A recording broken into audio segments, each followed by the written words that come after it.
Miscarriage of Justice. Once upon a time, the world watched as Ken Saro-Wiwa, a Nigerian writer, activist, and leader of the Ogoni people, faced his final days. His crime: speaking truth to power.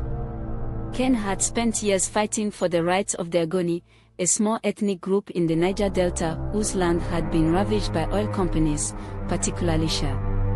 The once fertile lands were now barren, the rivers polluted with oil spills. Fish, a major source of food and income, were gone. The Ogoni people suffered in silence until Ken rose to give them a voice. Through his group, the Movement for the Survival of the Ogoni People, Ken demanded that oil companies clean up their mess and compensate the Ogoni. He also accused the Nigerian government of colluding with the oil giants.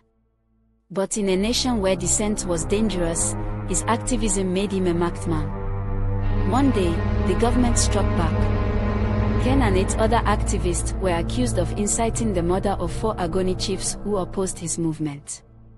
The charges were dubious, but the military regime of General Sani Abacha was determined to silence him.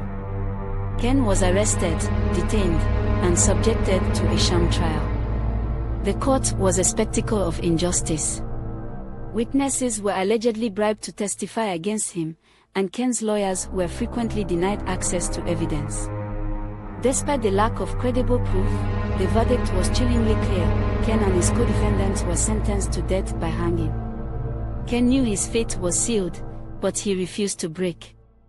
In his final statement, he declared, "I am not afraid to die.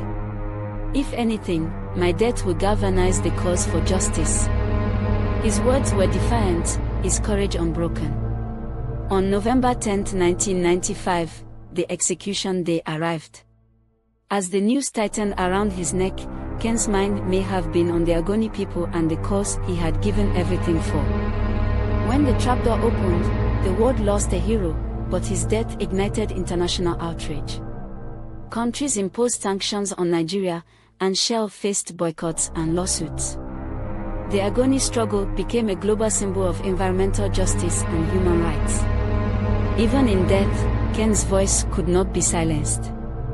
His story continues to inspire generations to stand against injustice, no matter the cost.